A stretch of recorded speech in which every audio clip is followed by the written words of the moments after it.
And the boss, well, they yell at us on Monday morning because we're working overtime. Looking for your late night dose of sports talk radio? We're here. Join us on the Sports Cubicle Sunday nights at 9 p.m.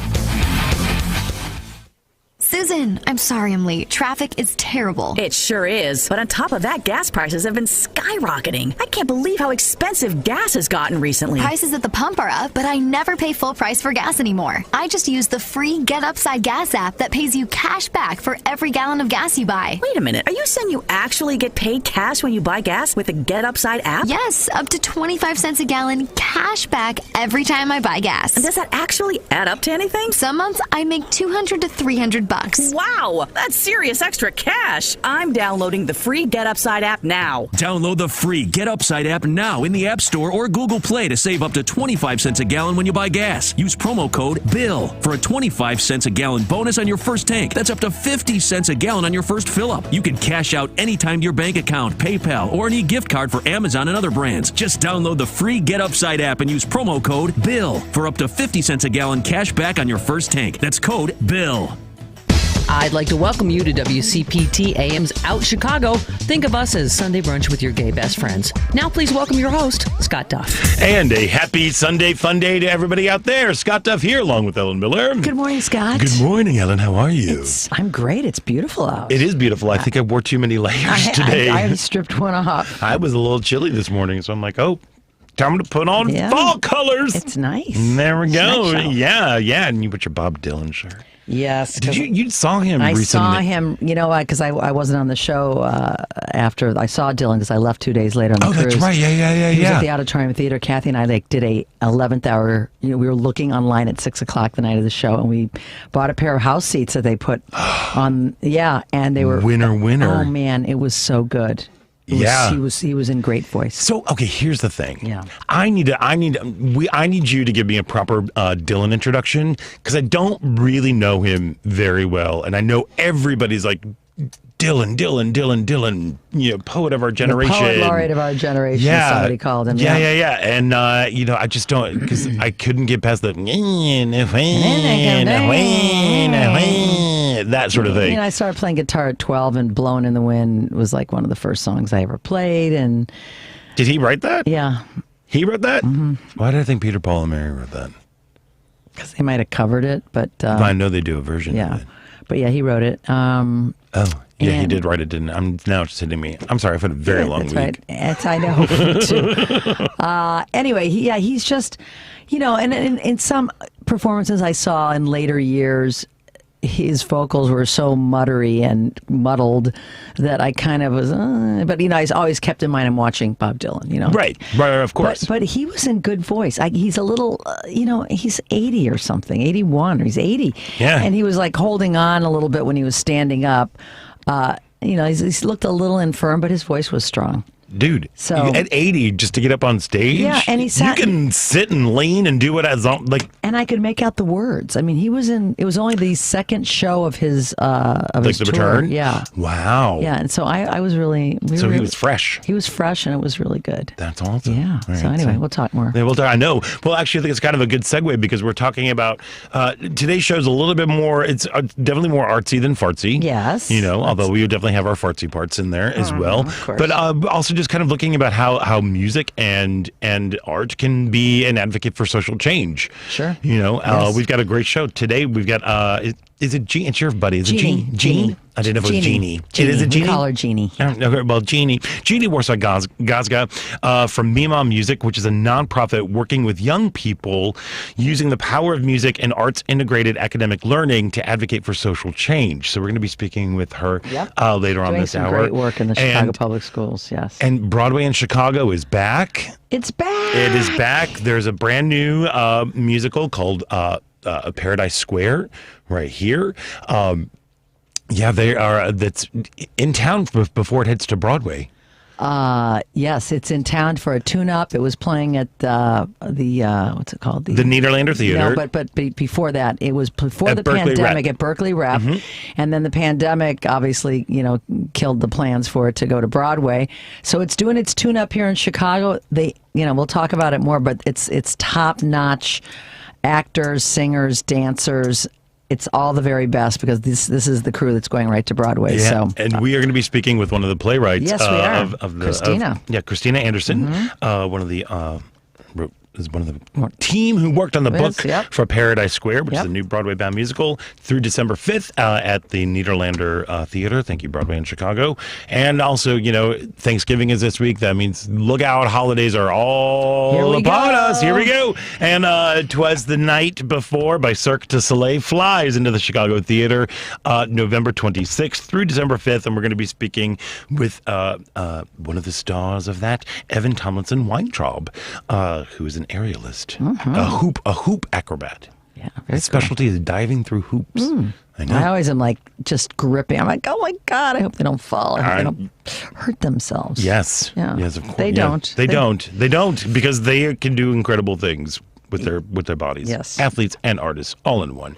And of course we'd love to hear from you. So give us a call at 773-763-9278. That number again is 773-763-9278. Of course you can find us on Facebook where we are coming at you live. You can go to Out Chicago Radio, or if you like, you can go to WCPT 820, Chicago's Progressive Talk, and you can watch us there. And while you're at it, why not follow WCPT on all social media at WCPT 820 on Facebook, Twitter, Instagram, and the TikToks. So there we go. All of it. Yeah. So continuing with our classic rock lineup, you saw Genesis. We did another last minute thing. We were offered a pair of tickets last minute on Monday. And I'm like, yes, I have always been a big Genesis fan. Phil Collins, Tony Banks, and Mike Rutherford, three of the original members. No Peter Gabriel? No Peter Gabriel. He hasn't been a part of it for many, many years. But you may have heard that Phil Collins has been in ill health, and his drumming duties have been taken over by his 20-year-old son, Nick, who was amazing. And Phil, he came out with a cane, and, we knew about this. We knew he wasn't in good health, but you're looking at your classic rock heroes, and it is a real reality check when they come out on a cane and sit down and look the way he looked. But he delivered. I mean, how did he look? You're saying he looked the way he looked? He was, for a 70-year-old man, he looked like he was 80 to me. I mean, he's aged. Oh, he's had aged, some, really? he's had a lot of health issues. Okay. And, but his singing was great. His sense of humor was great. He had a couple of backup singers, but the vocals were there, and those of us, I was in a whole row of people from my former life in radio that happened to be sitting near us, and we all loved it. I mean, I don't know, Scott, when the last time you were at a big rock show where the lights and the sound and the screens and the amount of music that went back to the 70s, when you're just like I was just out of high school when the Lamb Lies Down on Broadway record came out, and that was like, an anthem for us. So we just love those records. I mean, went through college and post-college, and now here I am at a certain age and looking at Phil Collins and going, we never knew how it was going to go. You wonder when you're a kid listening to this, how's it going to go? That's how it's going. But at least the experience was wonderful for everybody that was there. I mean, a little bittersweet because the reality check that we're aging. Yeah, it's a little, I felt that way when we saw Joni. Yeah, Joni definitely. she was definitely a little slower. Yeah, although she's doing better, we hear. She's doing better, but I know that she hasn't been well. And so that was like, yeah, because they're up over 70 now. I know. Most of our rock, heroes. And the 70s are great for some people, but to others, it's rough. Oh, it's doing great for the Rolling Stones. Yeah, they're on tour. A friend of mine just drove to Detroit to go see them. A friend of mine drove up there, too, and said it was just fantastic. Yeah. So I'm glad I went. It just felt good to be back in the rock arena again and hearing those songs from my youth. From your youth? From my youth. When you were a youth? When I was a youth. Yeah, I was thinking the last big arena concert I went to. Yeah, we were trying to remember which one we went to too. Mine was Bruno Mars. And everybody can roll their eyes and laugh. No, he was good in a concert, I'm sure. That Hawaiian lesbian can put on a show. Yeah, he's so good. I've seen him on the Super Bowl halftime, et cetera, and he's really great. Nothing beats it live. It's just incredible. I remember being like, my dream job now is to be the guy that shoots towels up at him. Like that's what I want. Like because he just they just pop out of nowhere and he can go whoop, and then he throws it right away. It's amazing. But like he's incredible. It's so like it feels kind of like classic Motown performers. Yeah, he does have that vibe. But sure. well, like when he performs too, like it's just amazing. There's nothing like live music. No, there is nothing like live music. It just, even though it's bittersweet at some point, it's still the feeling of it was just. It's kind of of our generation, the baby boomers.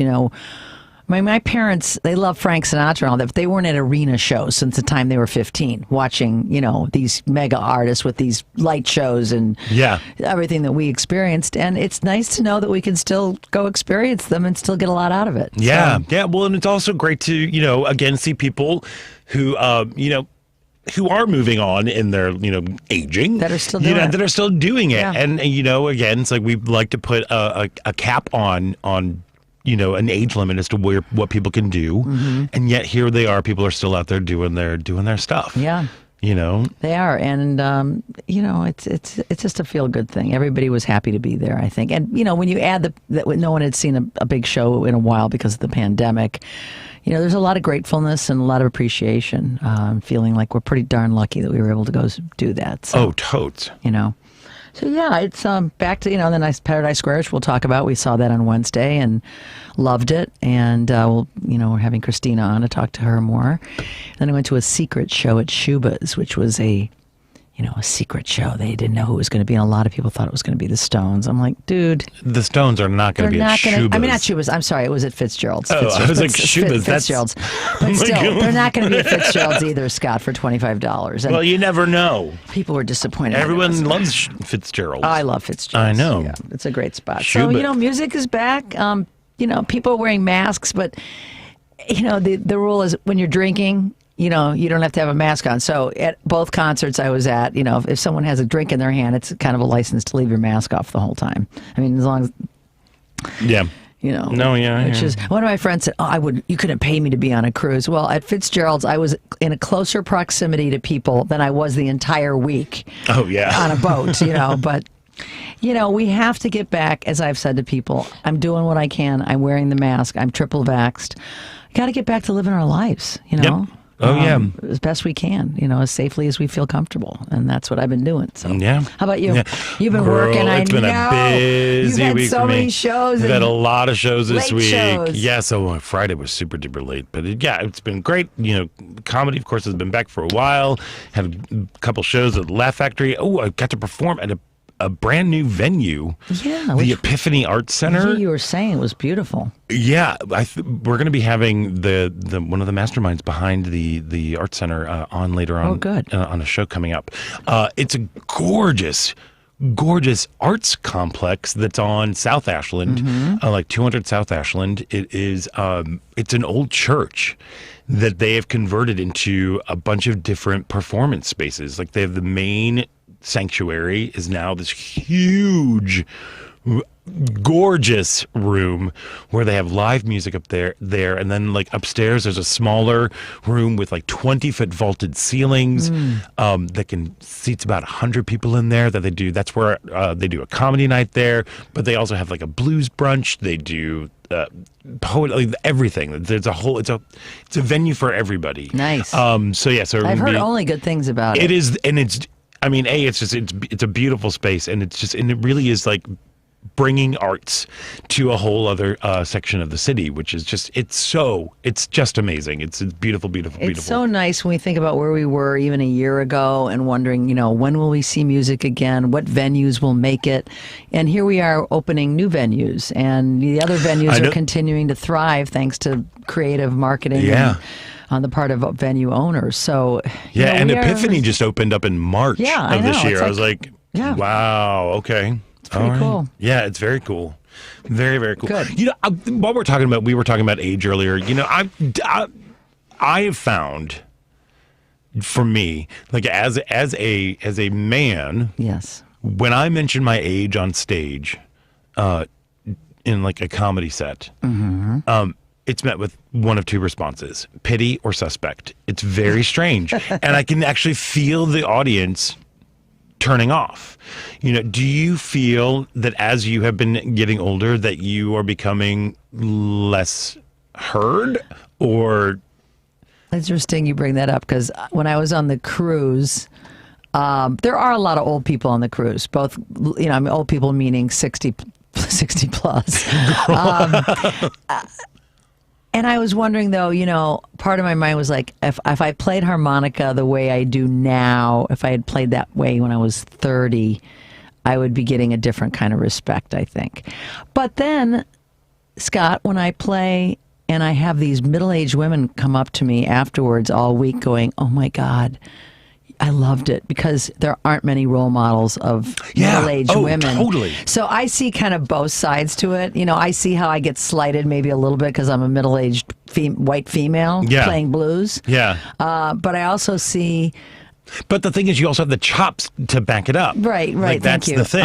And I sometimes I think if I was younger that I would get, because younger artists are going to get a little more attention, I think, sometimes. Oh, I mean, yeah, we're a youth-obsessed culture. We are. Totally. But blues is fairly forgiving, because as we know, the oldest blues artists, people just, they worship them, and they know that they're a limited commodity, and so they are respected. So, and look at Tony Bennett. I mean, he's 95, and people, he's revered. So I think music is a little more forgiving than I think acting sometimes, or other, comedy maybe even. I mean, it's weird. I mean, because it's funny that you brought up that you were, like saying because you're a woman, that, people come up to you like, oh my God, because there aren't very many role models out there. No, there aren't. Playing harmonica particularly. Yeah.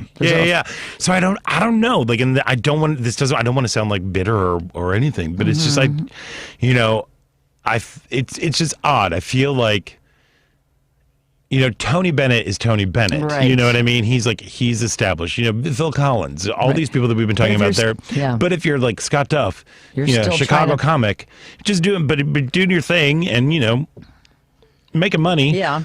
It's still weird. Like people automatically are just like, oh, or they don't want to listen to what I have to say, which is just, I don't know. Because it must be a very young audience, potentially. Well, it's usually, I mean, it's usually a younger crowd that goes to see comedy. Yeah, and that's a difference, because when I play, the audience is all over the map, and blues does have an older skewing Maybe audience. that's what it is. So I think it's probably the age of the audience. I know, sometimes. but now I'm you feeling look fabulous. I look amazing. You look amazing. There we are. You look I know. 35. I know. What? Look at what's going on. There that surgery was great. That for surgery you. is great. It's nothing but Pond's face cream. Pond's, yes, an old favorite of my grandmother's. Your grandma looked great, yes, right? She did. There we are. I just scoop it on, just like in wee handfuls. Some things never get old. Got it. Yeah, like me.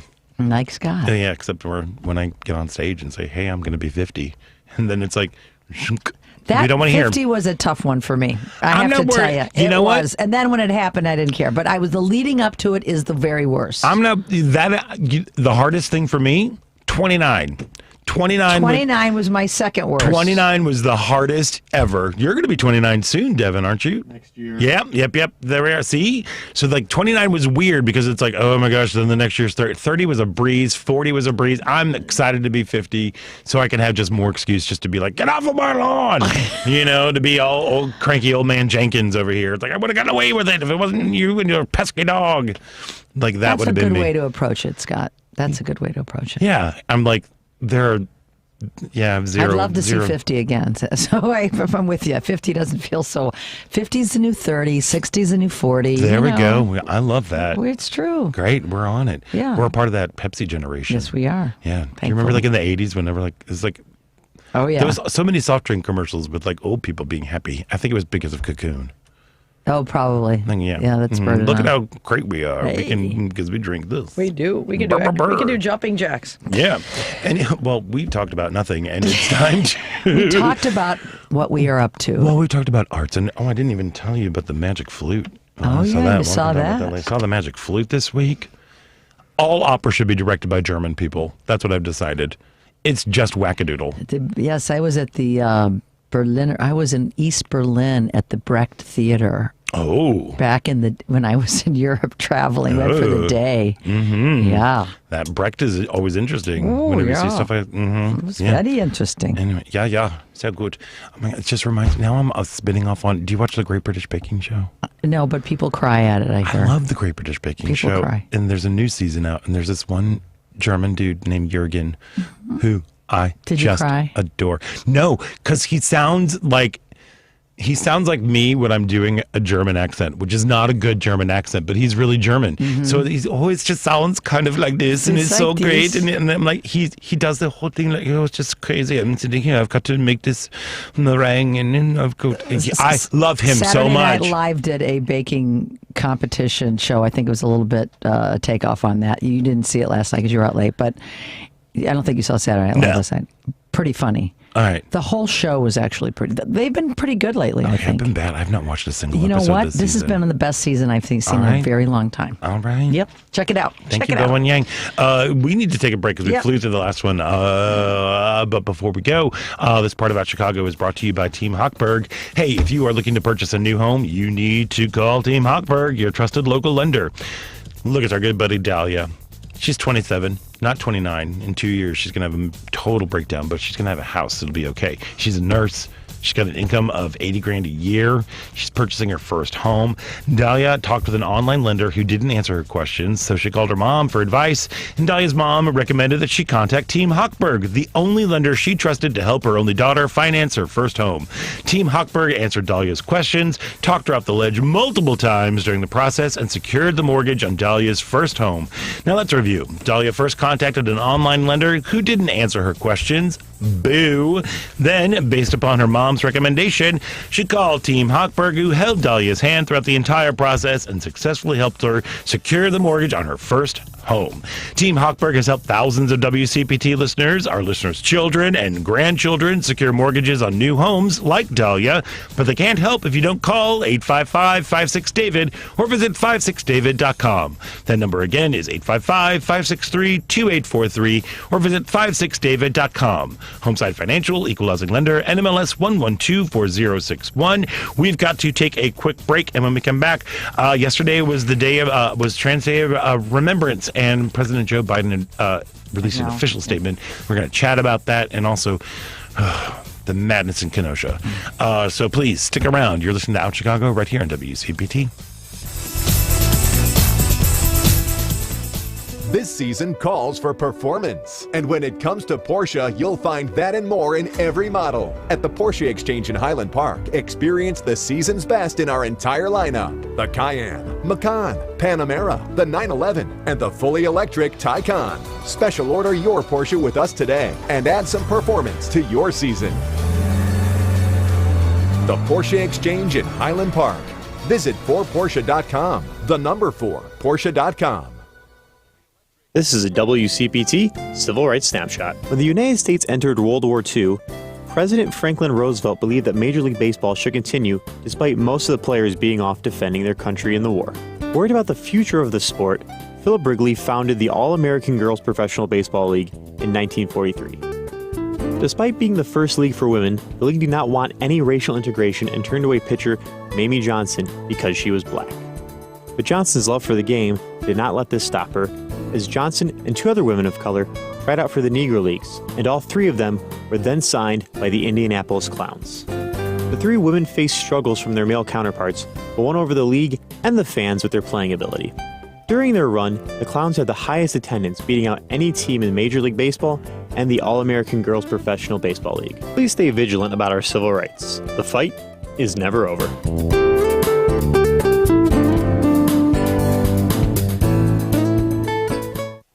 That's the ease at which you get information. You want it, you get it. Like that. Ask your phone, group chat, smart home. You're always connected and informed in real time. No waiting.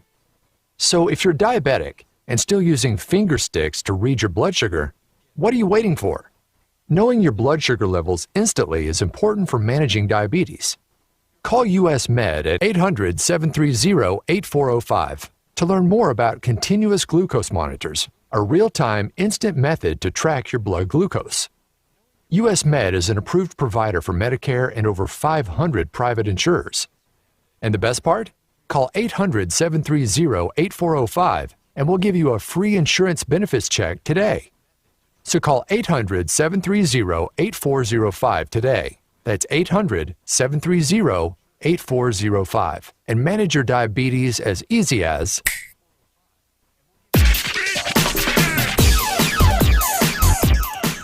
Hey everybody, it's Rayvon Owen, and you're listening to Out Chicago on WCPT 820. And welcome back to Out Chicago. Scott Duff here, along with El Miller. As we roll along, we were talking about aging and the arts and performers and everything. And it looks like our good friend Roosevelt wants to talk about Genesis. Hey, Roosevelt, how's it going? Good morning, guys. How you doing this morning? Good. How are you today? How you doing? Good. Hey, listen, you guys hit a soft spot. I'm a big Genesis fan. Nice. Awesome. I wanted to ask you guys 2 questions. Do you remember Genesis when they went on the Midnight Special with Peter Gabriel as a lead singer? I know you guys know that Peter Gabriel was the original lead singer. Yes. Do you remember how freaky that was? The way he was in costume, he looked like Dracula with a cross between Dracula and a mime. You know, one of those mimes. That tracks for Peter Gabriel, I think. I used to watch Midnight Special, but I do not recall that particular show. You gotta watch that. And then a follow-up question is one of my favorite albums.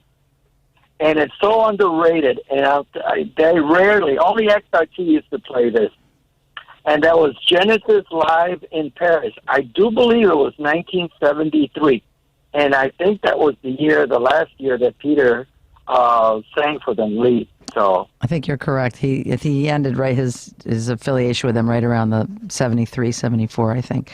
Live, I think, because the song "The Carpet Crawlers" is how they ended the show, and I couldn't get it out of my head, so I was playing different versions of it, including the live version I found on Spotify, which was, I believe, from that show from Paris. So, Yep.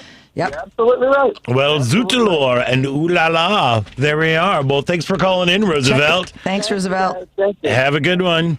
Yeah, it's good to have there was some good news, with that. I'm not a big Genesis fan. I'm sorry. I don't know if today I would be, but as a kid I was. Oh, no, totally. They were huge. I loved hearing the They're songs. huge things. Yeah. They were huge. Yeah. But it's just, it was never my You're a thing. tiny bit young for that era. Because how old were you in 1974? For most of the year, I was 2. So like I said. So I kind of missed that one. I missed that. So Yeah. I was young, but apparently being young doesn't mean any excuse for anything, because look what happened in Kenosha this week with Kyle Rittenhouse. Here's the deal. Of course, I'm sure you all heard that Kyle Rittenhouse was acquitted and found not guilty on all of the charges. I don't know about you. I'm really tired of being shocked but not surprised when it comes to these things. This whole situation is just maddening. I've been away from the news, so I don't know. I don't believe there was any reaction, like protest reaction, like violence. There wasn't any in that Kenosha. happened in Kenosha. No. So I'm happy about that. But I don't understand. I don't understand, how a 17-year-old crossing the state lines with an AR-15, that is not going to help. That is going to looking for trouble and wanting to go and to become the problem and wanting to shoot people. That's what that is. That's what it is. Totally. Totally. And you can't, the whole thing, it's like, it was self-defense. It can't be self-defense if you created the problem. Like if you were the instigator, and that's the part that is just so maddening to me. And that judge. Oh, horrible. He's had a long history of problems too, but it's just been, I don't quite know how to process this. Again, I'm tired of being, shocked but not surprised. I want to be surprised. I want justice to go in the right way. Me too, Scott. I was hoping. I know that all signs were pointing towards You know, from day one, even Kathy said, like, when it happened, she's like, he's probably going to get off. I go, what do you mean he's going to get off? He had a assault rifle out, 17 years old, across state lines, and he killed these innocent. No, and she was right, because the justice system. Can you imagine if he was an African American kid? No, He would have been fried. He wouldn't have lived. He would not have lived. And then when he walked past the police, and he had his hands up with the AR-15 around his, with his hands up. You think they would have let him walk by? No. Are you kidding No, that's me? the thing. Like, he would not. We wouldn't be having this discussion because he would have been shot. The problem is one word, and it's guns. And in Wisconsin, for some reason, if you're 17 years old, you're entitled to have an AR-15. But he doesn't live in Wisconsin. I know, but apparently it doesn't matter because it didn't matter. Yes, Devin. We are CPT. Facts matter. He gave his friend money for the AR-15. You have to be 18 to buy a gun in Wisconsin. And his dad lives in Kenosha. He was staying with his dad for the weekend. That's why he was out there. That's how he got the gun. None of it's right, but he gave his friend money. That friend should be in jail right now. Right. His friend, the mother, should be in jail, in my opinion. She should be culpable for this. The whole thing is disgusting, and the fact that the AR-15s are legal is ridiculous. It is a killing machine. Why any hunter needs to have that kind of? It's a war. It's a war weapon. Yeah, it's a freaking war weapon. It blows up parts of bodies. And why they hold on to this right to carry this gun is how many of these mass murders have been done with these assault rifles? Tons of them have. I don't. It's just I'm just so disheartened by it all, Same, but we've got to figure out what we can do about it. We need to guns. I know it's guns, but we have to figure out how do we do this, because the gun lobby clearly is strong in Wisconsin. Yeah. So many people backed Kyle Rittenhouse's, gave money. Gave him money, tons of money. And he's being heralded as a champion, as a warrior. He's like, He's a rabble-rouser kid that had no business having that kind of weapon and being where he was. This whole thing is just upsetting. Yeah, he's absolved. All right, so we got a lot of people who want to chat, so we got to get to you real quick. Let's go to Dave in Sacramento. David, how you doing? What are your thoughts? Well, let's just put it out there, all right? First thing, I was on major radio shows. So this one, look, I get tired of people saying that I got 2 points. One, getting tired of people saying you got to respect the jury and all that. I don't have to respect the damn jury. It doesn't matter. That's number one. And it's none of your business whether I respect the jury or not, because it's and number two, once a murder, it's always a murder. He's going to be a walking murder for the rest of his life. And now, as far as I'm concerned, who knows who's going to hire him, or wherever he's got to watch his back wherever he goes. And as far as jobs concerned, people are not going to support companies that hire him. Maybe he'll get money from the Republican Party. Yeah, they'll support him. Maybe he'll get his own show. But nobody, look at Joe the plumber. Remember him? Mm-hmm. What happened to him? What happened to Joe the plumber? He was just another. We haven't heard from him anymore. He's not a motivational speaker anymore. What is he doing? Nobody cares. Every single time, this person is going to be a walking murder for the rest of his life, regardless if he's not convicted. That he was not convicted. He's a walking murderer, and that's sad. That's very, very sad. Yeah, David, you're absolutely right. And the thing that's so upsetting to me is I don't think he's going to have trouble finding a job. There will be people who are going to give a job. He's not going to get a talk show or anything because he's not smart. No. He's not smart enough to do that. He's also a kid. He is a child. This is a child who killed people. It's so upset when I heard. I know, and I was like, again. Mad. Shocked but not surprised, yes, and I'm tired of that feeling. Let's go back to the phone. Let's talk to Dan in Chicago. Dan, welcome. Hey, Dan. You're on Out Chicago. Hey, how you doing? Hey, I remember hearing when I first heard about this incident, it was a year ago or so, and I first saw the photos, and I thought, oh my God, why would you walk into a riot with a gun? You're just asking for trouble. And I've been on 2 murder trials, and I have a relative that was accused of something that they were found innocent on, and it was in a small town down south. And the newspaper and the media fried this one kid, this relative of mine. And when we got to court, you found all these other facts out, and he was unanimously found innocent. And the judge and everybody involved even said, all the court people who worked there said, oh, we knew he was innocent, we could tell. But what you read and heard in the paper is usually so different than what comes up in the courtroom, and I think that's what people are forgetting. Then later on, when I listened to the court, I found out this was a naive 17-year-old kid who thought he could go help stop some violence. He was putting out fires, and he had a Red Cross kit and all this stuff. To be naive enough to think you could walk into a riot and try to help, I mean, well, okay, that's a good intention. And he claimed he had the gun just for self-defense, and the jury and everybody in the court obviously believed him. The defense did their job.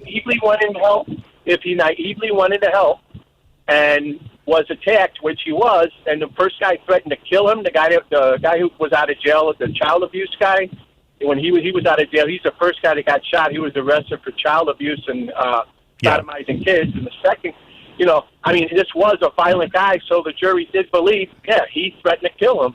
And he chased down Kyle. Kyle was running backwards when he shot, so that shows he was not the offending guy. He was the defending guy, and that's how he got off. He literally was defending himself. He felt like he was going to get killed. And that's why he got off. State lines too. They found out the gun was totally illegal. He lived 20 miles away from Kenosha, which is closer than most people live to work. So it's not like he went there far. You live on the border. You're going to cross it every day to go to McDonald's. So crossing state lines was not a big deal. They found out too. They actually dropped that charge because they found out that was totally illegal. Yeah, well, Dan, thank you for your thoughts there. I mean, again, the defense, they did their job, and they were saying that, putting him on the stand was one of the best moves because it made him look like a kid. But that performance, I will call it a performance, just felt fake. It felt false, and yes, he was a kid. But if you are going to help, why would a 17-year-old go to help? And what were you helping? Such a sense of civic pride that you were going to go and protect a car lot? What? Mm-hmm. Yeah, I don't get that.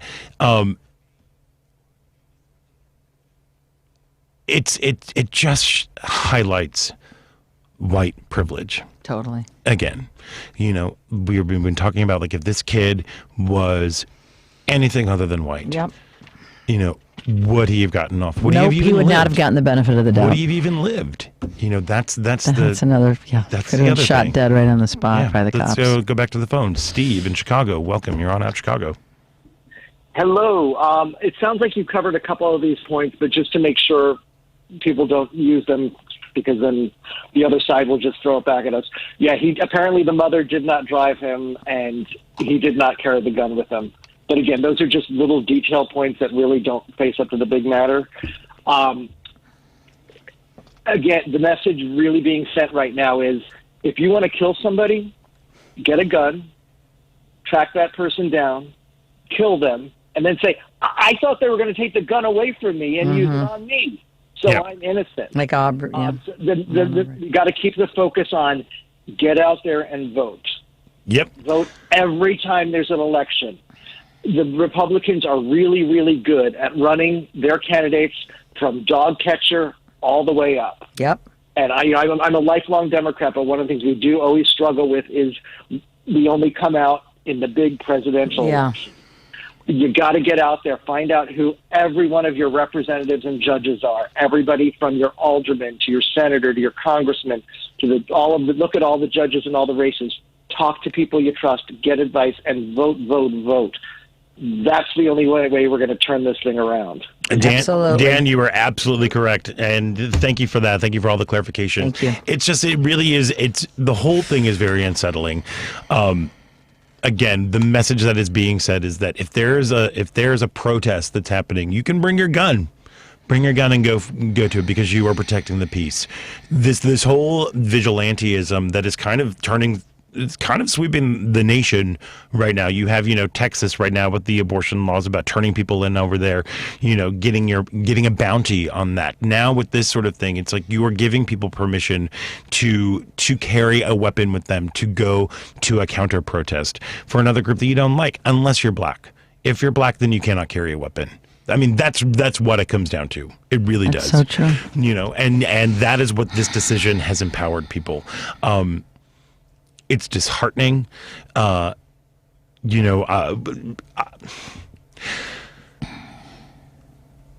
just trying to make sense of this whole thing right now, and it's really, really hard for me because I don't understand.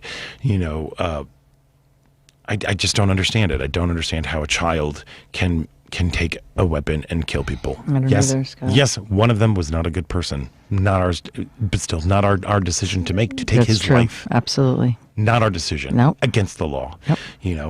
And this whole vigilante thing. And we need to remember what Dan was saying, that we have the ability to change things. We have to vote. We have to make sure that we show up because, as he said, the Republicans are showing up. People show up and they in places where you can elect a school board, they are doing that. They're doing that. They're doing that. And then they're changing the way they want to change the way that we are teaching people. They want to eliminate any sort of free thought, anything that challenges their beliefs. Mm-hmm. That is what's at stake. And so we need to make sure that we are getting out there and voting and that we are on top of things. That's the only way we can change things. That's the only thing we can do. It's a powerful thing. We just have to make sure we don't let it slip away. Yeah, it's a very powerful thing, and it's hard not to get swallowed up into this whole thing of everything is awful. Yeah. It's like, yes, everything is kind of awful right now, but we can change it. But we just have to remember that, and we have to make sure that we get out to vote, and we have to make sure that we go to a break Yes, right we do. now. So we need to take a quick break, and when we come back, we're going to be speaking with Jeannie Warsaw. Oh, why can't I speak? Jeannie Warsaw-Gazga from Mima Music to talk about social change. So please stick around. You're listening to Out Chicago right here on WCPT.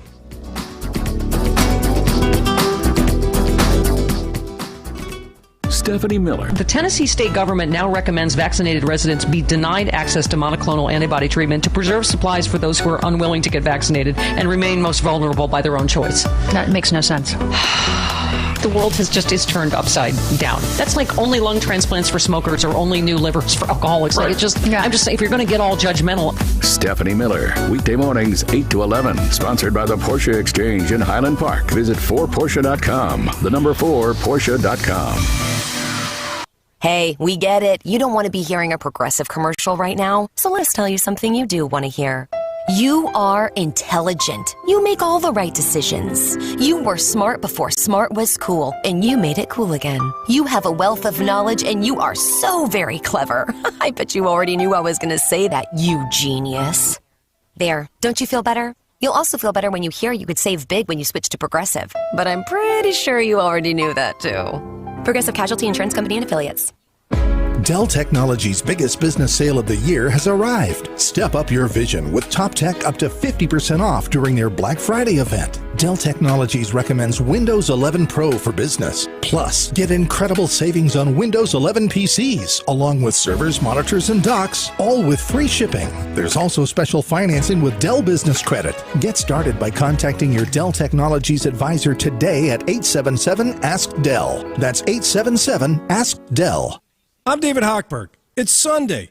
You either recently filed for or are getting ready to file for a divorce. You have questions about your home or purchasing a new home, which is why you should call Team Hochberg, your trusted local lender. I've been divorced and know how overwhelming divorce can be, but it doesn't have to be that way. Team Hochberg has helped thousands of listeners, but we can't help if you don't call 855-563-2843 or visit 56david.com. Homeside Financial Legal Housing Lender, unless 112-4061. Attention Chicagoland car buyers. Get Black Friday specials all month long at Hawk Volkswagen of Joliet during the Volkswagen Sign Then Drive event. Choose from a huge selection of new Volkswagen models like Jetta, Tiguan, Taos, Atlas, and Atlas Crossport and pay nothing out of pocket. Just sign then drive or take advantage of 0% financing for 72 months on new Volkswagen models. You don't have to wait. Beat the crowds and drive home today. No one in the Chicagoland area sells more new new Volkswagen models, then Hawk Volkswagen of Joliet. Combine that with outstanding customer service, and it's easy to see why we have been the #1 volume Volkswagen dealership in Illinois for the last 5 years in a row. Hawk Volkswagen on Jefferson Street in Joliet. Online at hawkvw.com. Available on select new Volkswagen models with approved credit, plus tax, title, license, and doc fee. Must finance through Volkswagen Credit. See dealer for details. #1 claim based on 2016 to 2020 retail sales. Expires 11/30/21. Hi, this is Renee Taylor. You're listening to Out Chicago, WCPT 820. Welcome back to Out Chicago. Scott Duff here, along with Ellen Miller, trying to remember that we can do things, we can make change. Yes, we can. We can be an agent of change. And our next guest is one of those people who's making it happen. Yes, she is. Jeannie Warsaw-Gazga from Mima Music, which is a nonprofit working with young people using the power of music and arts-integrated academic learning to advocate for social change, is now joining us on the show. Jeannie, welcome to Out Chicago. Hey, hi Scott, hi Ellen. Hey Jeannie, nice to have you on. Thank you. I'm excited. You guys are talking about my two favorite subjects today, music and aging. Yes, yes. Well, that's That's us. and also social change. So what was the impetus for Mima? Well, kids are listening to bad music. I love it, Jeannie. Kids are listening to different music. I'm gonna stand up for the kids right now. He's younger than us, Jeannie. I will stand up for the kids. I know. No, I know. Scott, you're a baby. Hardly. You know, I think for me personally, after spending, most of my life working in the music industry, when I was young, and a teenager as well, I was a music freak, and music was everything to me. And I went through a pretty decent amount of, well, I shouldn't say decent, pretty bad amount of bullying when I was young, and all through high school. And I didn't really talk to anybody about it. I definitely didn't talk to my parents. And I think, Ellen, I'm showing my age, but in our era too, our parents were not that involved in things that were going on. No, not like today. No. Yeah, we just didn't talk about stuff like that, Mhm. and went through a lot of suffering and pain, held it in. But music is, for me, what really brought me out of feeling that way. And of course, I grew up in the '70s, so most of the music, all had socio-political messages. And everything was so inspiring, and artists were working together. And what I loved the most was it was all about young people.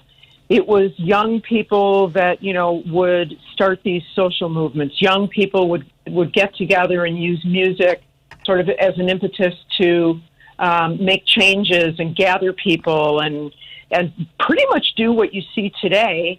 And after spending 25 years in the music industry, when I quit, I didn't know what to do with myself. But I knew that music, was so much a part of my soul that I couldn't really go on without it. And I don't know, I just, I still listen to so much old music.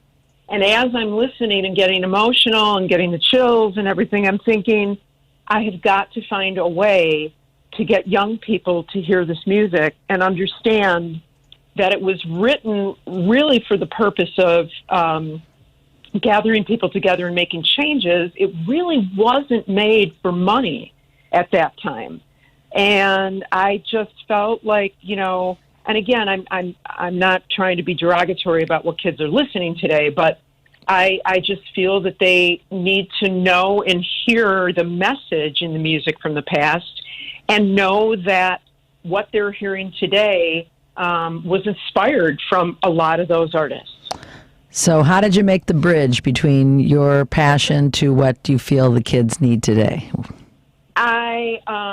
It was a little bit of research, and I started writing out a curriculum that I thought would fit in with history and or social studies classes. And I spent about a year talking to principals, talking to teachers, reading as much as I could about education and curriculum planning, put something together, and I was very lucky that the principal at the school that my son was attending at the time, which is Stone Academy, first off, the school happens to be one of the most culturally diverse schools in the city, which was perfect because I wanted to be in an area where, there was a lot of different culture, and it was a low-income school, a lot of low-income students. So I wanted to be around that type of atmosphere, and the teacher took a chance on me. And the good thing was the social studies teacher was my age, and he was like, yes, bring it in.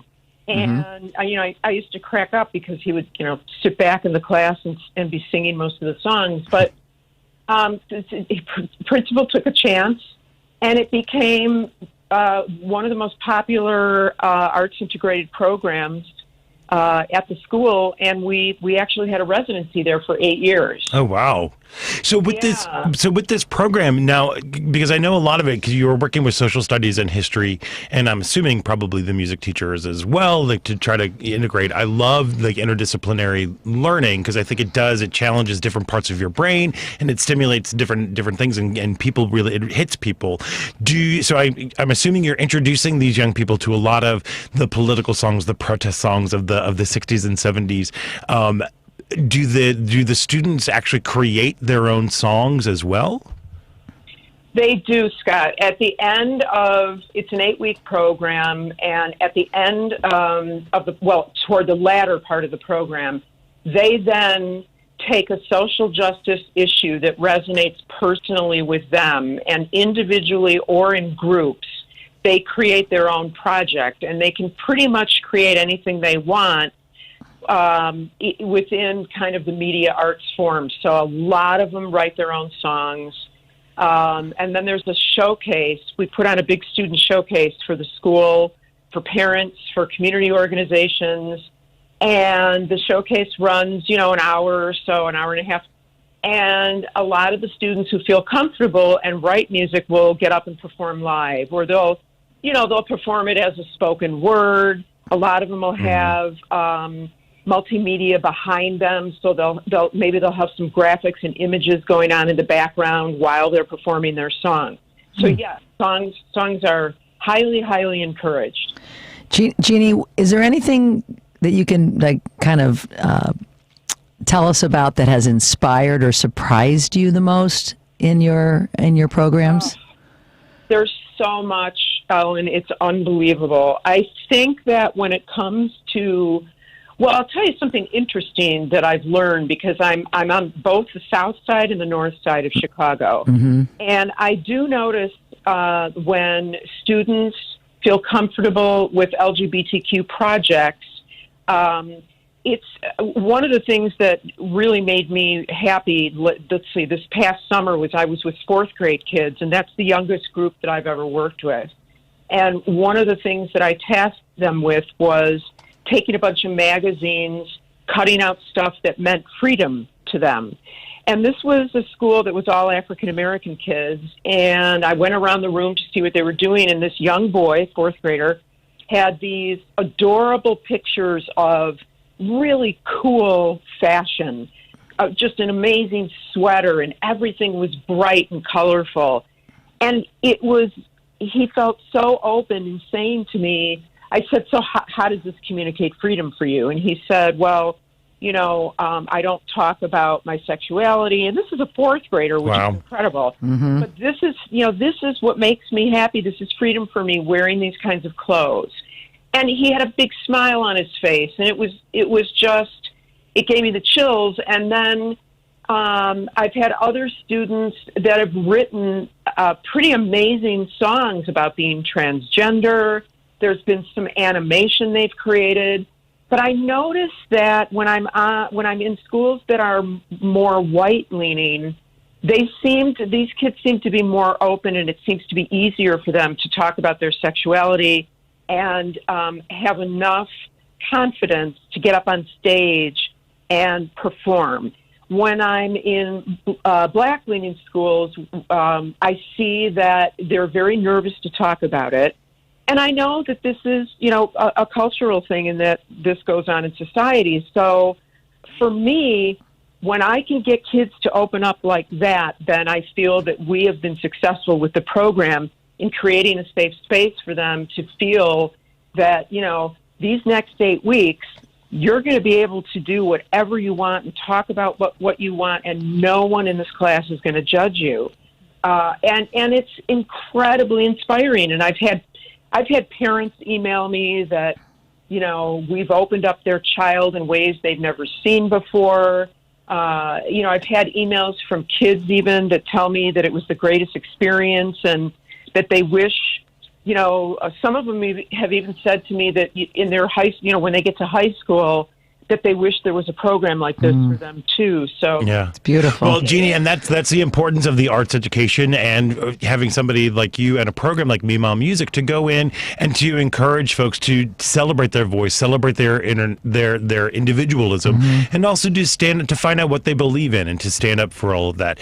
Hey, if you want to find out more information about like Me Mom Music and the works that they do, and maybe even bring them to your school, go to memommusic.org. Sorry, we have to cut this so short. We are up against a hard break, Jeannie. But thank you for your love of protest music and for political music. And also, I think you need to just remember, don't cut off the new younger artists, because there are people out there who are making changes. There's a lot of stuff out there. There's a lot of good stuff. Jeannie, thanks for your work. Thank you so much for your work and for bringing voices, allowing young people to express their voices. Jeannie Warsaw-Gazga from memamusic.org. It's mema-music.org. We got to take a quick break, and when we come back, it's the second hour about Chicago right here on WCPT. WCPT 820 is proud to introduce Heartland Signal, a multimedia newsroom of WCPT 820. Heartland Signal is dedicated to providing news coverage for the 2022 midterms in the Midwest region. At heartlandsignal.com, you can find all the day's news and views to keep you informed and up to date. If you love listening to WCPT 820, then you'll love getting your news from heartlandsignal.com. Visit us there today. I'm David Hochberg. It's Sunday. You're a veteran who served our country and can use a VA loan to either purchase a new home or refinance your existing home, but you don't know who you can trust. Team Hochberg respects your service and has VA loan experts available right now to answer your questions and help you secure a VA loan. Team Hochberg has helped thousands of radio listeners secure VA loans, but we can't help if you don't call 855-563-2843 or visit 56david.com. Homeside Financial Legal Housing Lender, NMLS 1124061. The history of Air America lives here. This is WCPT 820, Chicago's progressive talk, where facts matter. NBC News Radio, I'm Dina Kodiak. Police in Atlanta are looking for a gun owner who fled the scene after his weapon discharged at an airport security checkpoint. Authorities at Hartsfield-Jackson International Airport are calling it an accident, but the FAA halted flights as a precaution on the busy holiday travel day. The TSA says the gun was detected during an X-ray screening and accidentally discharged when 42-year-old Kenny Wells pulled it out of his luggage. The shot caused chaos among travelers. People just came flying through and just were like, run. Police have issued a warrant for Wells' arrest.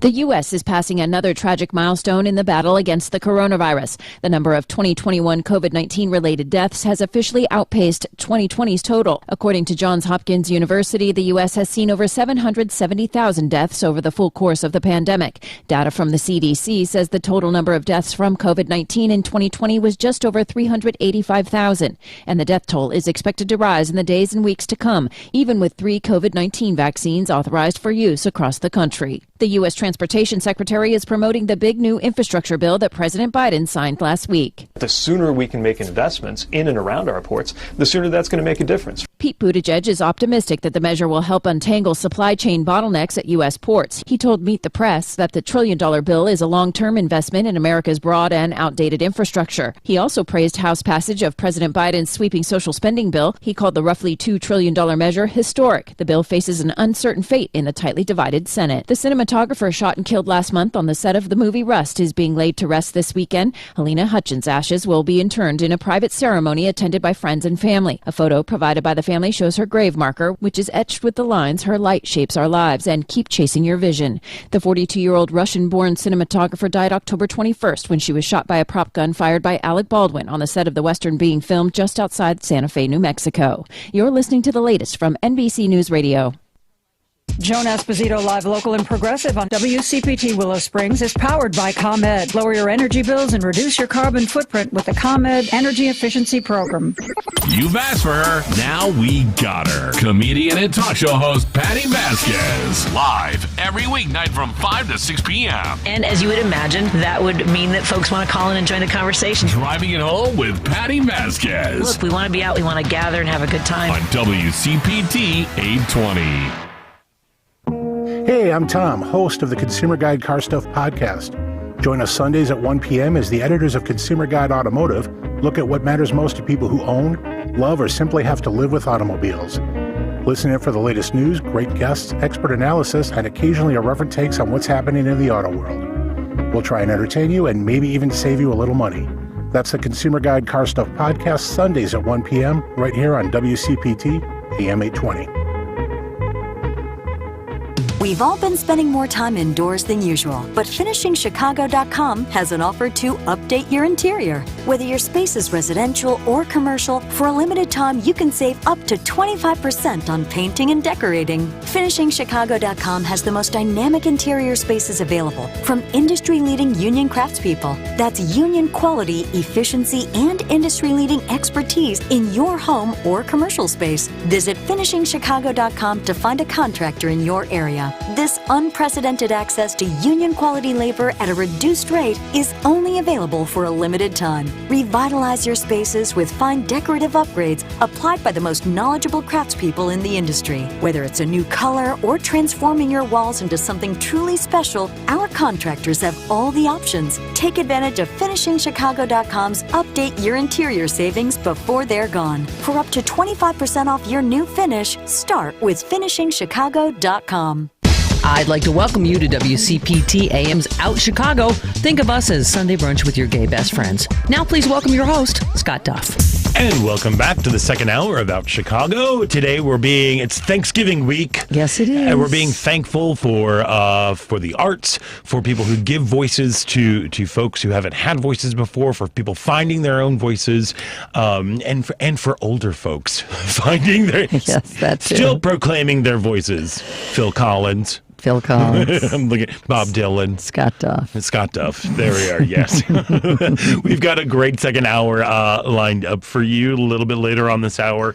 We're going to be speaking with Evan Tomlinson Weintraub, who's a part of 'Twas the Night Before by Cirque du Soleil, a wonderful holiday celebration that's going to be coming into Chicago this week. So we all could use some escapism and some levity to usher in the holidays, but also I think I love when art has conversations that are happening right now with the present time, and there's a brand new musical that is Broadway bound, now playing here in Chicago with Broadway in Chicago. It's called Paradise Square. It's at the Niederlander Theater through December 5th, and joining us right now is one of the book writers, playwright Christina Anderson. Christina, welcome to Out Chicago. Hi, Christina, you there? Yes, Good. yes, I'm here. Thanks for coming on. Christina, I had the pleasure of seeing Paradise Square this week and loved the singing, the dancing, the performances, the story. Since this is a new work, can you tell our listeners what Paradise Square is about? Yeah, Paradise Square, as you mentioned, is a new musical. It's set in 1863, and the focal point of the show takes place in a bar called Paradise Square in the 5 Points, which is in Lower Manhattan. And the owner of the bar is Nellie Freeman, married name O'Brien. And it's a bar where the Irish folk and the black folks come together and exchange like cultural elements from their lives, from dance to music and song.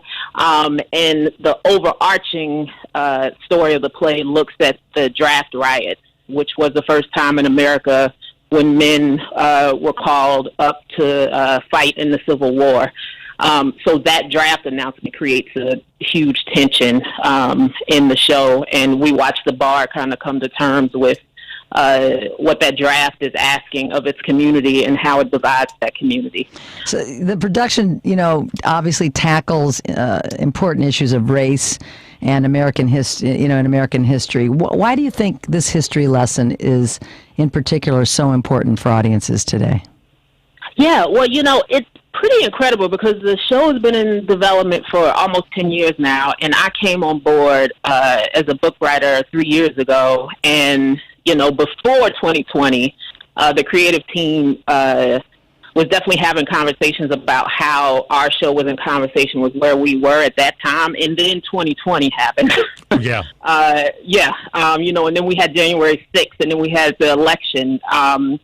And so then as we came back together as a group, and acknowledged like the travesty and the tragedy of it all, but also we really wanted to show the show to be in conversation with what has happened within our country in the past year. And to really just have conversations about what it means to be an American, who considers themselves American, who's allowed to be an American, so to speak. So we really kind of pivoted our conversations amongst the creative team to really acknowledge where we've been as a country, and hopefully, continue to have conversations about how we can just, unite and be in conversation with each other and support each other through these tough times. So, I absolutely believe that the show is in conversation with us today in this country. Yeah. So you mean you're actually showing a historical event from a different perspective, and maybe thinking critically about, I don't know, how race might have impacted things? Yes. Wow. Yes, wow. That sounds scary to me, That sounds terrifying. I mean, I was like, why this story at this moment? But it doesn't seem like there's a more perfect moment to have this story and to have this, to continue this conversation. I say all the time, the best way to create change is to create empathy, and to present stories that you might not see all the time. And that is what it sounds like with Paradise Square, again, which is now playing through December 5th at the Nederlander Theater. This is a huge musical. I mean, like you were saying, we've been working on this for 10 years. It's been in development for 10 years. I don't think many people understand the process that it takes to create a new musical, especially something that is bound for Broadway, when there's, so many different attached, there are high stakes that are attached to this project. Can you talk a little bit about the process? Because you said that you were brought on about 3 years ago into the team. What is that collaboration process like? Are you in town right now in Chicago? Because I know it just opened, but it's been officially opened. It's run here this week, but it's been in performances. Can you talk about the process of change and nuance and things that happen when you're creating such a big show like Paradise Square? Yeah, it's really interesting because this is my first musical that I've been a part of. So, I was kind of stepping in, just not sure about what it was going to be or how it was going to work. But, I have to say my collaborators were really incredible. Jason Howland, Nathan Tyson, Marcia Sayre, and Moises Kaufman. Just being a part of that creative team was really a great opportunity to develop the show and tell the best story that we could with the elements we had available to us. So when I say, because we were all in Chicago, I actually just left Chicago after we opened the show. But, when I say that we worked through the night and we have iMessage text conversations and sitting in cafes and bars and restaurants and in the rehearsal room, it was truly a development process in Chicago. Trying things, brainstorming, daydreaming, putting things on its feet. It was absolutely a new musical in the utmost sense. Just exploring the opportunity of playing, of exploring. The company, I have to shout out the company and the cast in the show because they're incredible. Just receiving new pages and, just really being committed to telling the best story that we could. So it at times it was kind of can I get a little bit of sleep? But other times, it's I'll sleep when we open. I'll sleep when we open. Yeah, exactly. But Yeah, and but to be in the rehearsal room or to be at that first preview and hear the applause and like hear the energy, that the audience gave the cast. I mean, it was all worth it. So, Christina, were you familiar with the story about the 5 Points neighborhood and the draft riots prior? I was not. I had heard of gangs in New York, but other than that, I didn't know anything about this history at all. Yeah, I mean, I didn't either, and I was dumbfounded. I was like amazed at this history. Has there not been that? I mean, how did the germ of this begin? Was it one of the other writers that became familiar with it, or yes. How did it come to fruition? So as far as I know, I don't want to, tell any falsehoods here. Okay. But, Larry Kerwin created a musical in 2011 called Hard Times. And that musical throughout the years had just gotten developed. And I'm not familiar with the history of how that process went, but I know it started as a piece called Hard Times. Okay. And because I think probably most of the people watching it are just really mesmerized by this story, because you have, you have freed slaves, you have African Americans, and they're bonding with the Irish immigrants. And supposedly, American tap and jazz came out of this melding of the two cultures. I mean, there's so much there that previously I think most of us didn't have any idea about. Yeah, absolutely. Well, and I have to just also shout out Bill T's choreography. In the show, because there really is, like sometimes when you watch those dance sequences, or when I watch them, I can kind of see American history, like on that stage expressed through the body, and it's really it's really powerful, and it also I think celebrates American culture and the history of American culture. Jason Howland, who is the composer and did the orchestration, like the nuances of his orchestration, I think are really powerful, because you can hear the Irish influence, you can hear pop music, there's a little bit of country in there, there's some soul. So, I think the creative team really dove in and really tried to be in conversation with American history and the culture that we've had as this country, and all the people who contributed to it, like folks of color and Black folks and American and Irish folks. So credit where credit is due, for sure. There's also a gay couple that plays a small part, but an important role in one of the key storylines. Why was the LGBTQ representation important in this production?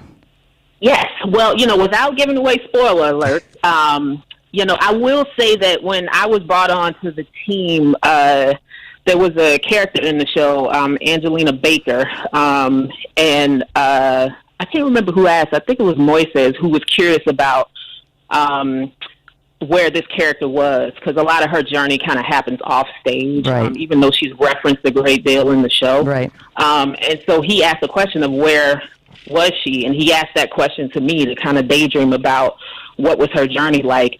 And so as I was thinking about the Underground Railroad at the time and how, Black folks were escaping enslavement, I thought it would be interesting to consider those Black folks who had more of a peaceful journey, like as opposed to something that was more treacherous or dangerous.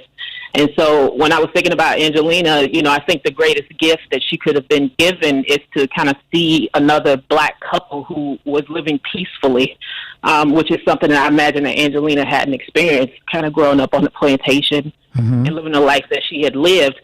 So, as a playwright, as a queer playwright, I believe that we have been in existence throughout history in a multitude of fashions.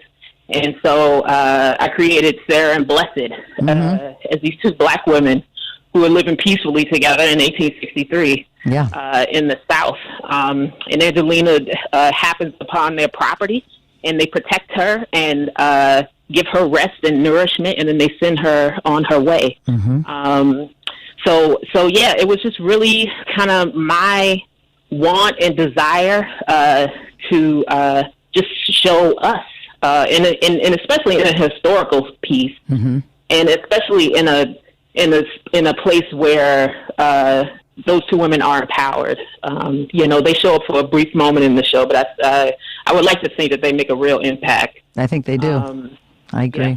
Beautiful. Yeah, one thing that I'm taking from this conversation, unfortunately, I wasn't able to go to opening night because I had a show myself, but that I love hearing that the whole team is approaching this from the perspective of what is an American story, what is our story, and all of the different influences that come together within this. Again, shining a historical moment that people hadn't heard of. Ellen was like, I hadn't heard of the draft riots, and these sorts of moments that again, history is often told by the victors, and it's also told from one perspective. And when we are able to show a broader perspective, we get a deeper understanding of who we are as a country, who we are as a people, and what we stand for, and where we are going.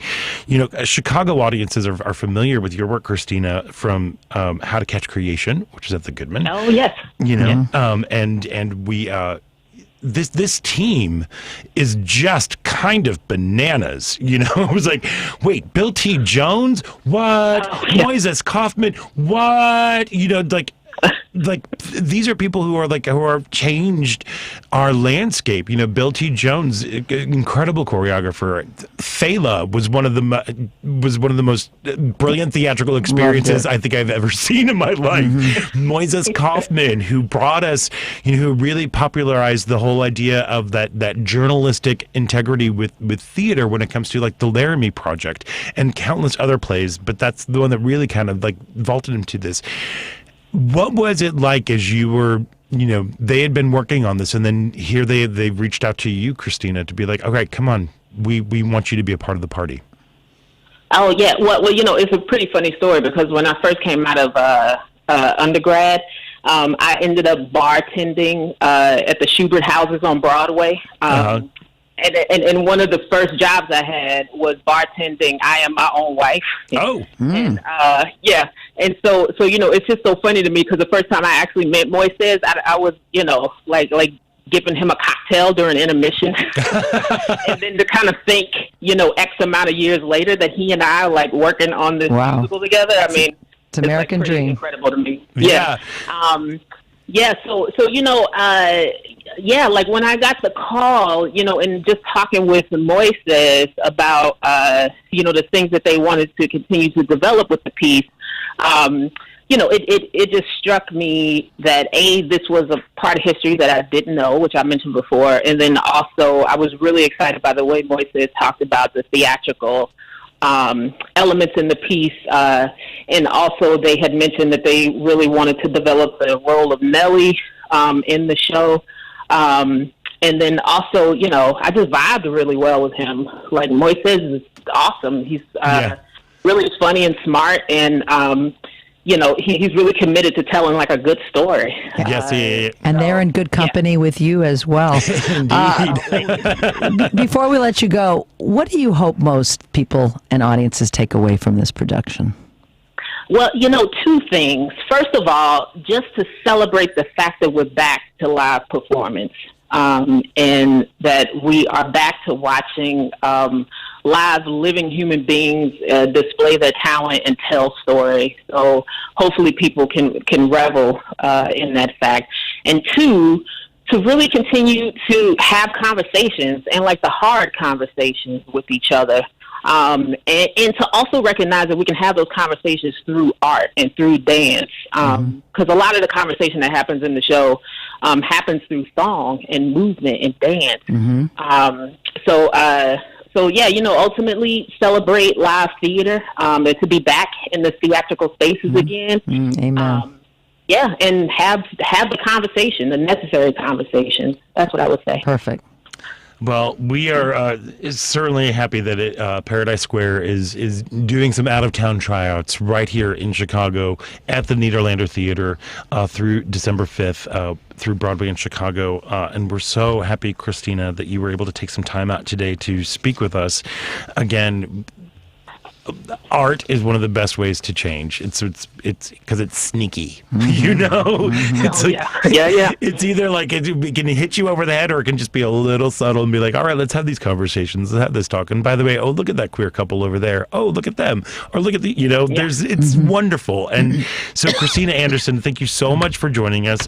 Congratulations on this phase of the tour. I know of the production. I know there's still miles to go, as there always is when it comes to creating new theater. But thank you for creating.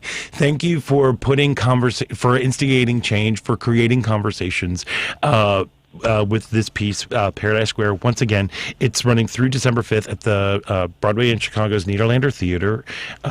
Go to Broadway. Go see it. It's wonderful. Go see it. Yeah, thank you. You're welcome. Thank you all for speaking with me today. I appreciate it. It's our pleasure, Christina. Christina Anderson, playwright extraordinaire. Thank you so much, and congratulations once again. Thanks. Take care. You're welcome. You do. Bye-bye. We've got to take a quick break, and when we come back, we're going to be switching into the holidays. 'Twas the Night Before by Cirque Du Soleil, coming to Chicago. So stick around. You're listening to Out Chicago right here on WCPT. This is a WCPT Civil Rights Snapshot. In the 1980s, the AIDS crisis killed thousands of Americans in gay communities. And under President Reagan, the epidemic went unaddressed. To raise awareness, the political group ACT UP decided they needed something big to urge the government and the drug companies to take action. This created the form of protest known today as die-ins, where protesters lay on the ground playing dead to show how dangerous things can be if action is not taken. ACT UP's first die-in took place on October 11th, 1988, outside the Food and Drug Administration building. Some protesters held tombstone signs over their bodies with sayings such as, "Dead from lack of drugs," "Victim of FDA red tape," "Killed by the FDA and never had a chance." After the protest, it took the FDA less than a year to approve drugs to help battle the AIDS virus. ACT UP's die-ins continued throughout the country, taking place outside the Center of Disease Control, outside Wall Street, and outside the vacation home of President George Bush. Please stay vigilant about our civil rights. The fight is never over. This season calls for performance. And when it comes to Porsche, you'll find that and more in every model. At the Porsche Exchange in Highland Park, experience the season's best in our entire lineup. The Cayenne, Macan, Panamera, the 911, and the fully electric Taycan. Special order your Porsche with us today and add some performance to your season. The Porsche Exchange in Highland Park. Visit 4Porsche.com, the number 4Porsche.com. I struggled with symptoms like frequent gas and stomach pain for years. I was bloated all the time with daily diarrhea. At first, I thought it was what I was eating. I kept thinking it was stomach issues. So I did my research and talked to my doctor, and we finally uncovered the truth. It was actually EPI. Exocrine pancreatic insufficiency, or EPI, is a condition where your pancreas is unable to help break down your food. It can lead to symptoms like diarrhea, gas, bloating, stomach pain, unexplained weight loss, and oily stools. And EPI symptoms can be confused with those of other common digestive conditions, like irritable bowel syndrome, Crohn's, and celiac disease. So getting to the right diagnosis meant being more open with my doctor about the severity of my symptoms and how often they were happening. But there's good news. EPI is manageable, so don't wait any longer. Use the symptom checker at identifyepi.com and schedule a visit or call with your doctor to ask, could I have EPI? Sponsored by AbbVie. Welcome back. I'm improviser Matthew Van Colton. You're listening to Out Chicago on WCPT 820. And welcome back to Out Chicago. Scott Duff here, along with Ellen Miller, as we roll along in our artsy part of the show. We love the theater. We do. We love all things. You're an actor. I'm a patron. We love it. It's our thing. You're artsy. Oh, artsy. You're very artsy. A bit. Yes. You know, you do incredible things with a harmonica that I could never do. Thank you. Yeah, it's incredible. Hopefully, I can spin a tail the way some people can. And I can't get on stage and do stand-up, so we have different... And I definitely cannot get on stage and bend my body and do incredible acrobatics and fly through the air and do all incredible things, which is why whenever Cirque Du Soleil comes into town, it's always a treat. Yes, it is. And just in time for the holidays. guys. 'Twas the Night Before by Cirque Du Soleil is going to be flying into Chicago, the Chicago Theater, from November 26th through December 5th. And joining us is one of those incredible athletic, artsy-fartsy, bendy, stretchy, jumpy, leapy, flyy kind of people, Evan Tomlinson Weintraub. Evan, welcome to the show. Thank you so much for having me, Ellen and Scott. It's so nice to be here talking with you. Oh my gosh. Thanks for being on with us. I have so much, I'm in awe with every time I see a production by Cirque du Soleil, then my brain kind of explodes, because it's like, how? I feel inferior physically. I feel so physically inferior. I have to journal afterwards, but like, it's fine, body positivity. But just the athleticism combined with the artistry is always just mind-blowing. And now you are a hoop acrobat, correct? Correct. Yes. I'm a Chinese hoop diver is my specialty act. Okay, so what does that mean? So if you think about like a traditional circus, when you see the lions and the tigers in days of yore jump through the hoops, I'm basically the lion and the tiger. I'm the one doing the acrobatics through the hoop. Oh, so you're a furry. No, just kidding. That's right. Maybe in a few years. We'll talk about it. That's amazing. So what was your first introduction to circus arts? Because, again, that's not necessarily a traditional path. There's always like, I'm running away and I'm joining the circus. Absolutely not. Absolutely, yes. What was your introduction to that? I actually started as a gymnast, and I burned out on the competition of it. I really didn't like the idea that I won when someone else lost. And so when I quit the competition, I really was searching for something that included that physicality that you got from gymnastics, but was more inclusive and more supportive. And there's a really wonderful school and circus company in San Francisco, California, where I'm from, called the Pickle Family Circus, and they were doing a show around the holiday times as well. And I went and saw the show, and my eyes sort of lit up, because it was acting and performing and gymnastics all on stage, and so it was sort of the combination of everything I wanted to be doing. So I was about 12 years old then, and luckily they had an after-school youth program, and I was in that all the way through high school, and it really just became a big, huge part of my life, obviously. Yeah, well, no, because we here in Chicago, we have the Midnight Circus.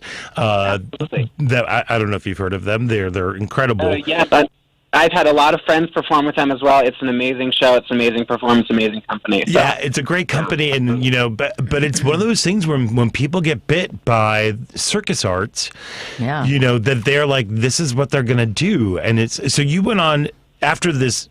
After the after school program through high school with the Pickle Family, is that what am I saying that correctly? It's the Circus Center in San Francisco, but it was started by the Pickle Family Circus. Gotcha. And then you went on to study further, correct, in Canada? Am I making this up? No, yeah. So there's actually the National Circus School of Canada in Montreal. It's a 3-year program where they're training you to be the best of the best on the stage. We had dance classes and acting classes and juggling and handstand classes, and obviously you work on your specialty. Mine was hoop diving, and it was really sort of 3 years of formation in order to be able to perform on the level of Midnight Circus or Cirque du Soleil or other companies of the sort. Yeah, I mean, again, the amount of dedication, hard work, sacrifice, practice, and just athleticism combined with the artistry, it's just a lot. So you're coming to town with 'Twas the Night Before, which is a huge holiday celebration brought to you by Cirque du Soleil. I know Cirque du Soleil is always kind of like this wonderful dreamscape fantasy, but visceral.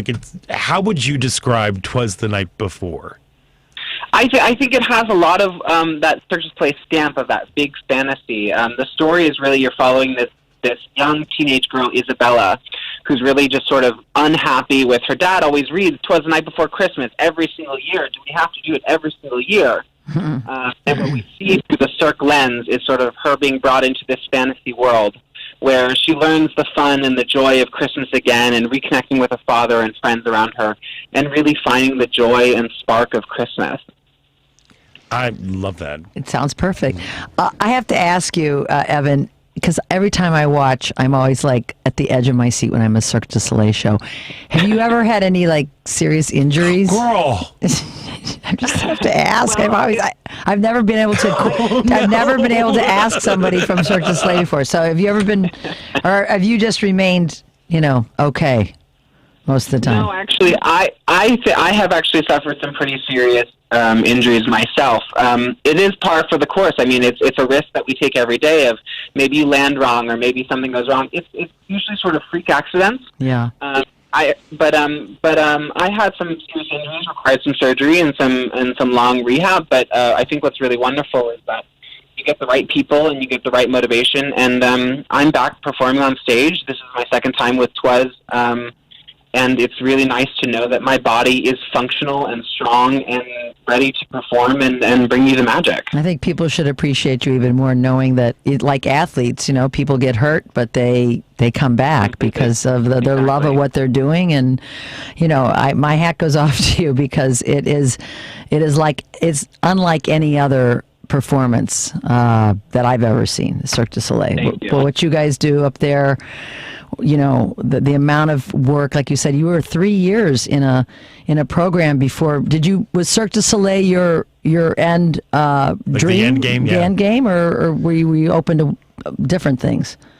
I think it's definitely part of everyone's end game. I mean, it's sort of the household name that across the world. They provide jobs for a lot of circus artists and a lot of creators and artists in the world, and so it's really sort of a wonderful company to work for.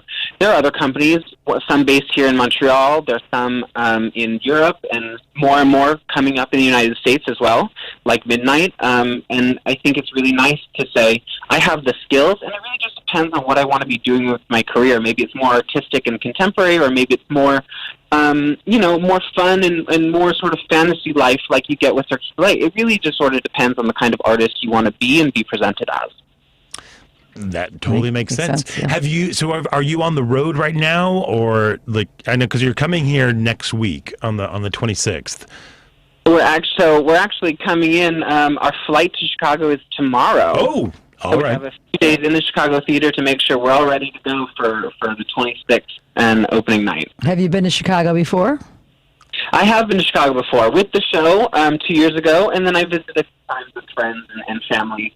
I haven't stayed as long as I would like to. I really love Chicago. I think it has a really amazing feeling. It's a very unique city. I'm coming from San Francisco and knowing New York pretty well. It's really sort of has its own vibe and own energy, and so I wish I could spend more time in Chicago than I have, and hopefully I'll spend some more time here. Excellent. Oh yeah. Well, rumor has it that you also are a big fan of Chicago food. Absolutely. Is there any place that you're looking forward to hitting up when you roll into town? I mean, I have to always have a Portillo's hot dog with the works. Yes. Chicago dog. Mm-hmm. Just so you know, it's Portillo's. We appreciate the fanciness, Portillo's, but in Portillo's, we're Midwestern here. So yeah, Portillo's. Yep. Yeah. Anything other? Have you had their chocolate cake shake?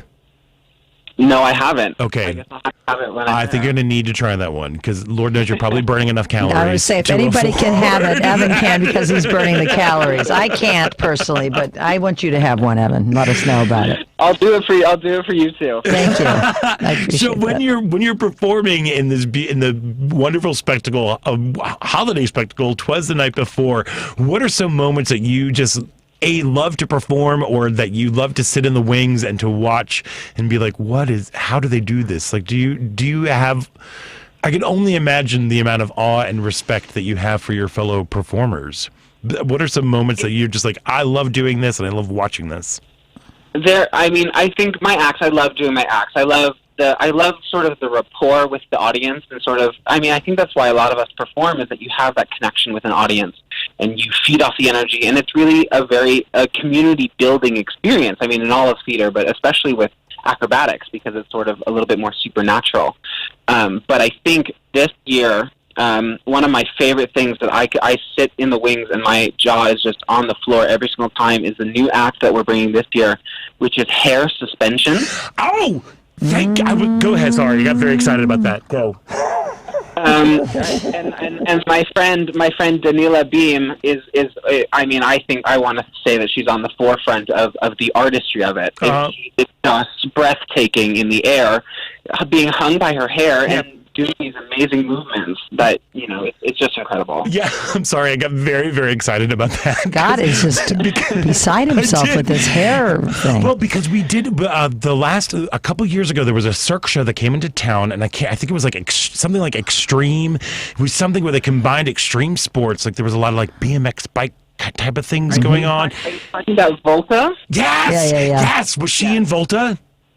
I believe she was. I think she was. Yes. So it's the same performer. Okay, if it is, I remember her because I'm sitting like my jaw was on the floor. It really is like, how do you decide to? You know what I want to do? I want to be hung by my hair and fling around in the air.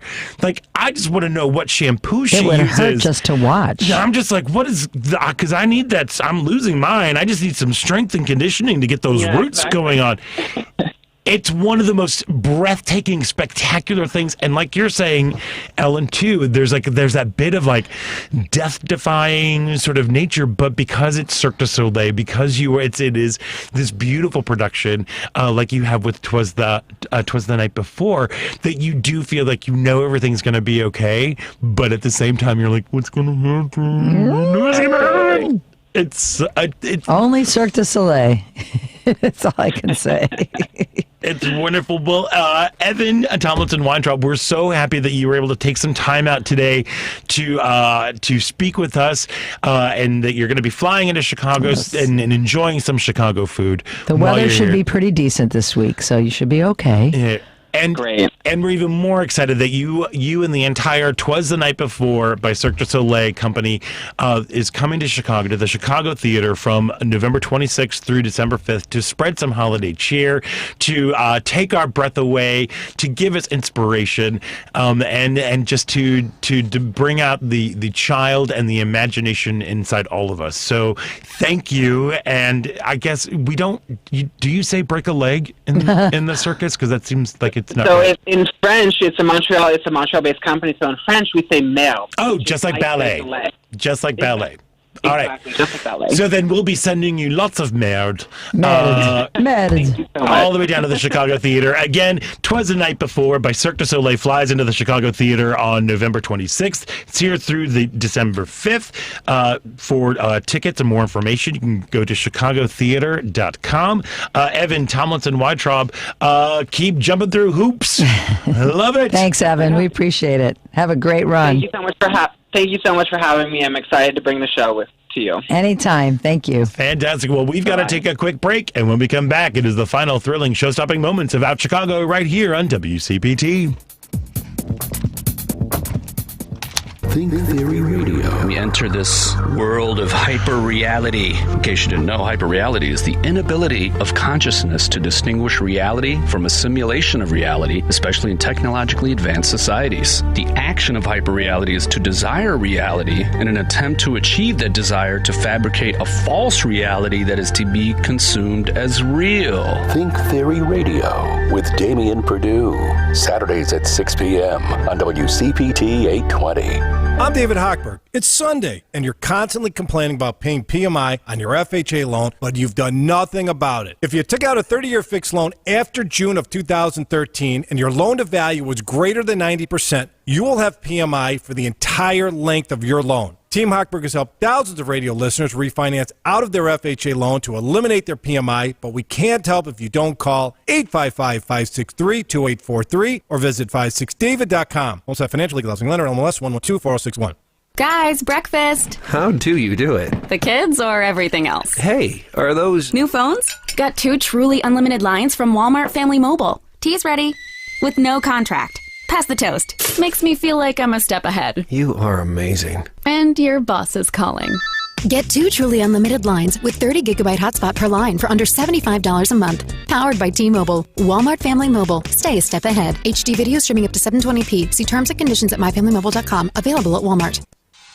Attention Chicagoland car buyers. Get Black Friday specials all month long at Hawk Volkswagen of Joliet during the Volkswagen Sign Then Drive event. Choose from a huge selection of new Volkswagen models like Jetta, Tiguan, Taos, Atlas, and Atlas Crossport and pay nothing out of pocket. Just sign, then drive. Or take advantage of 0% financing for 72 months on new Volkswagen models. You don't have to wait. Beat the crowds and drive home today. No one in the Chicagoland area sells more new Volkswagen models than Hawk Volkswagen of Joliet. Combine that with outstanding customer service, and it's easy to see why we have been the #1 volume Volkswagen dealership in Illinois for the last 5 years in a row. Hawk Volkswagen on Jefferson Street in Joliet. Online at hawkvw.com. Available on select new Volkswagen models with approved credit, plus tax, title, license, and doc fee. Must finance through Volkswagen Credit. See dealer for details. #1 claim based on 2016 to 2020 retail sales. Expires 11/30/21.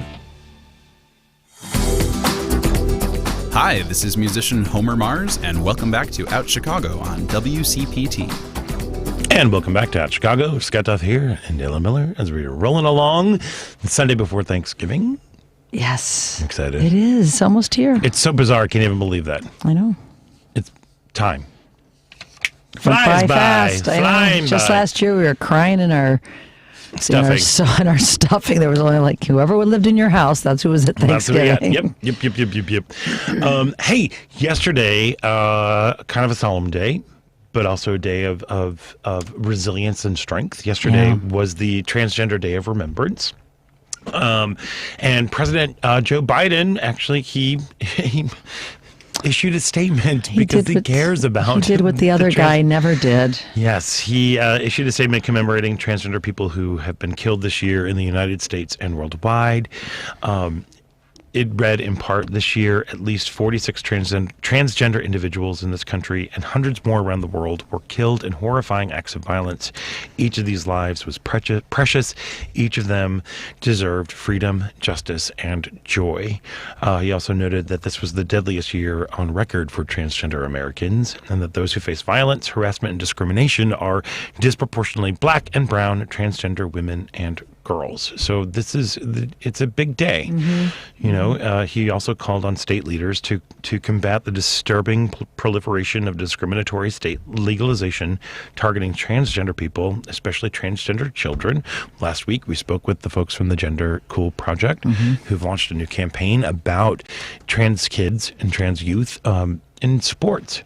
And that's what a lot of the laws that are sweeping across this country, particularly in the South, that are hitting kids.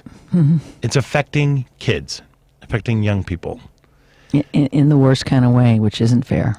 Yeah, and it's like, and it goes after not only just like sports, but it can also go after parents who support their kids with, you know, gender confirming treatments and medications. There are things like this that it's just horrible. Sorry, but we're happy that we have a president who's able to acknowledge this day. Yes, and who, you know, calls these laws like what they are. He calls them, these are his words, bullying disguised as legislation. Yeah, and that's what it is. They're un-American. That's they what's endanger the safety and well-being of our children. That's true. Yeah, and then we do fortunately have you know, in our LGBTQ corner, we do have, you know, President Biden. We have a lot of people in Congress, you know, who are there to help and support. Earlier this week, there were 3 Democratic Congresswomen, Representatives Pramila Jayapal from Virginia, Marie Newman, hello from Illinois, yes, who also both Jayapal and Newman have trans children, and Jennifer Wexton of Virginia. They introduced a resolution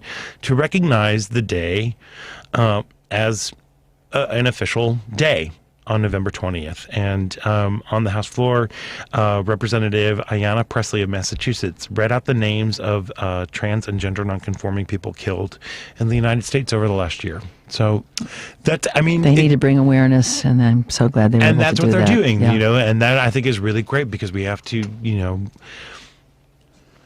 the people, again, it's all about the fear of the other. It's about totally the fear everything. of the other. So much. And it's so much about the fear.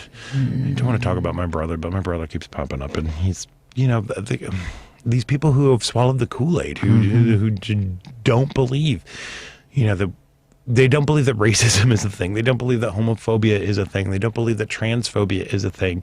It's like, I don't see. Well, I think they do believe that transphobia exists because most of them are transphobic. Right. Most people are homophobic, Themselves, yeah. But this whole idea like, racism doesn't exist. I don't see color. It's like, well, if you don't see color, I understand the sentiment behind that in terms of you see people as all equals, but if you don't see color then you're not seeing and understand the struggles that people have gone through and Right. the challenges and the obstacles that they've had to overcome, then you're not seeing it. So yes, Totally. So to all of our trans siblings out there, we see you. Yeah.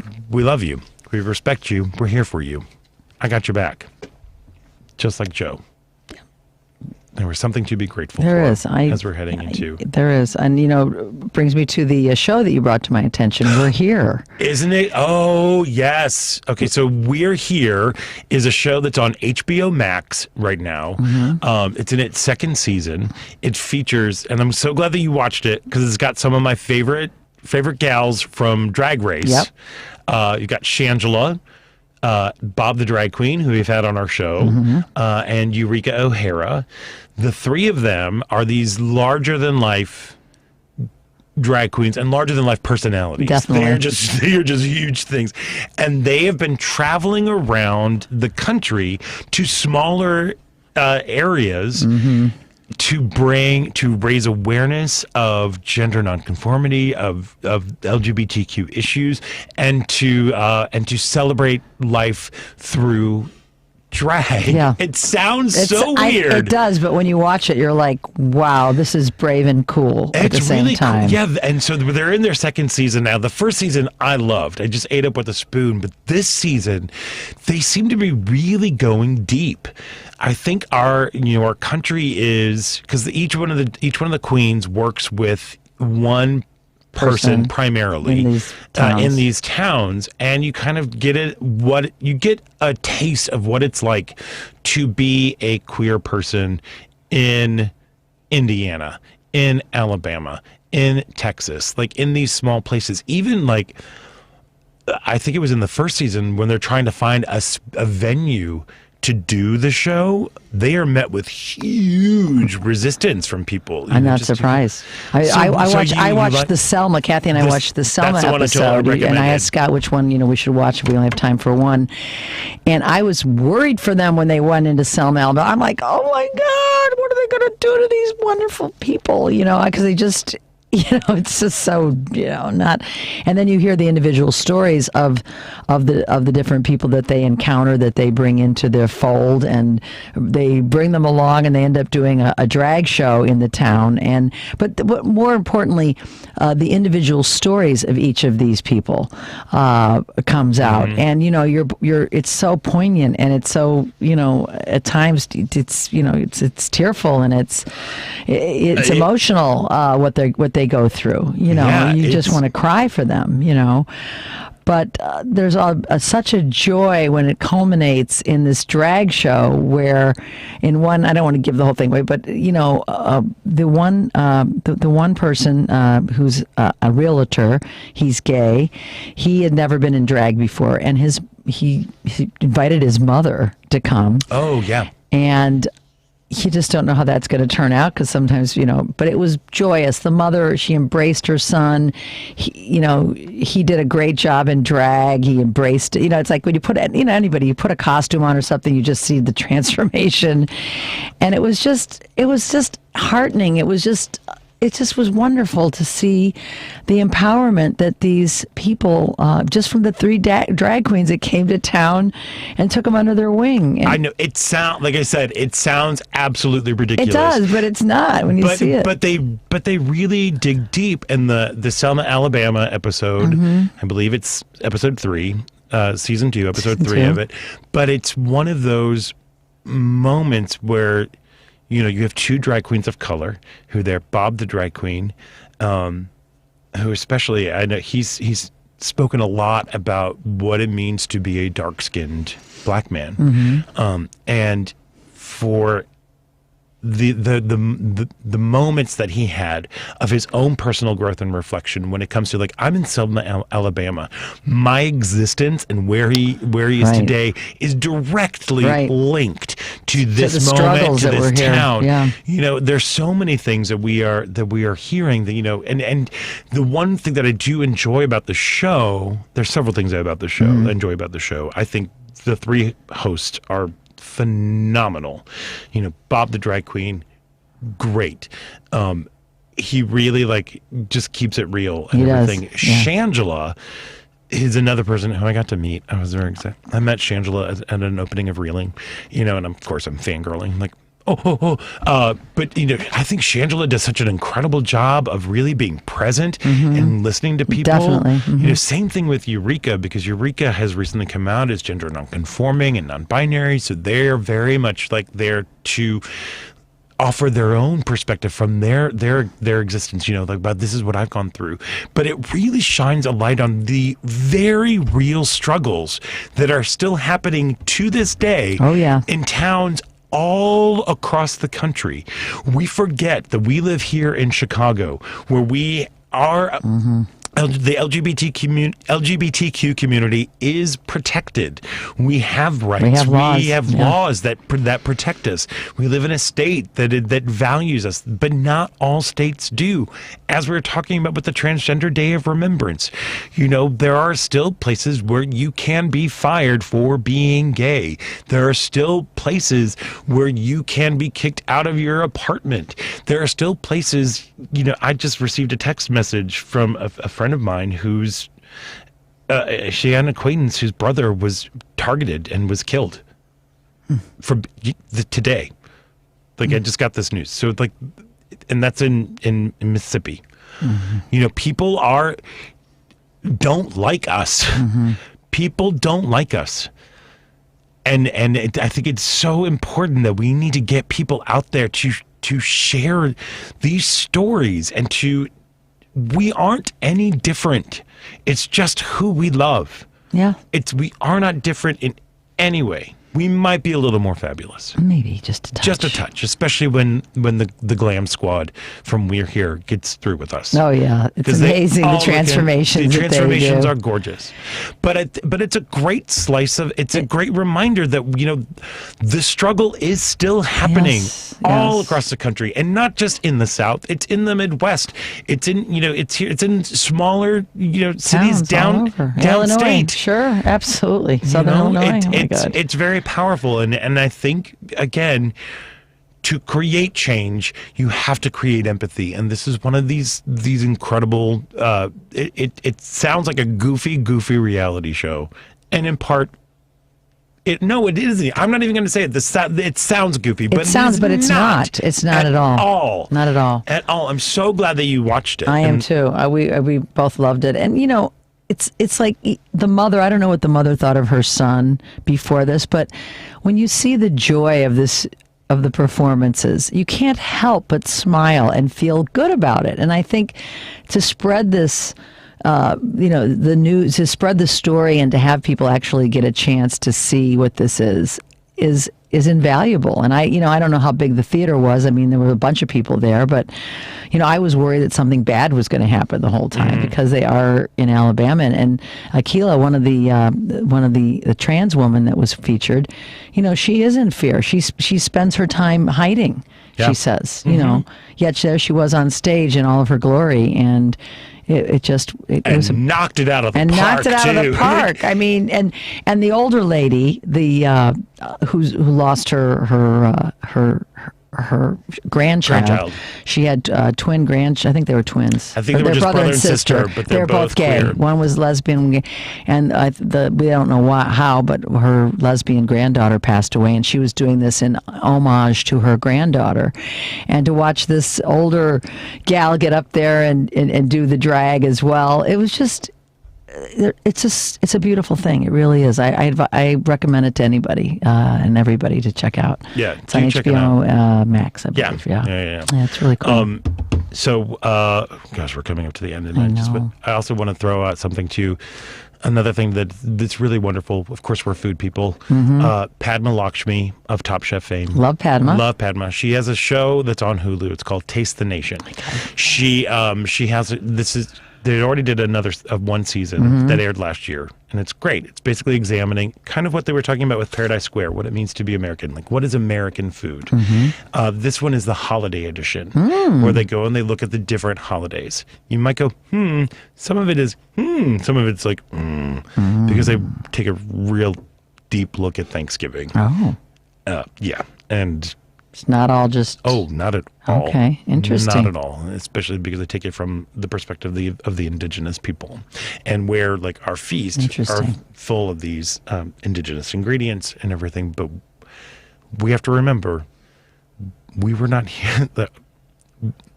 The white folks, we were not the first people here, you know, and we took over things. Yeah. So I think it's really wonderful. And also, even going back to Paradise Square, there's a whole part about Hanukkah and what happened in New York, and how the American Hanukkah is very different than, like, say, a traditional Jewish Hanukkah, because it's a proximity to Christmas.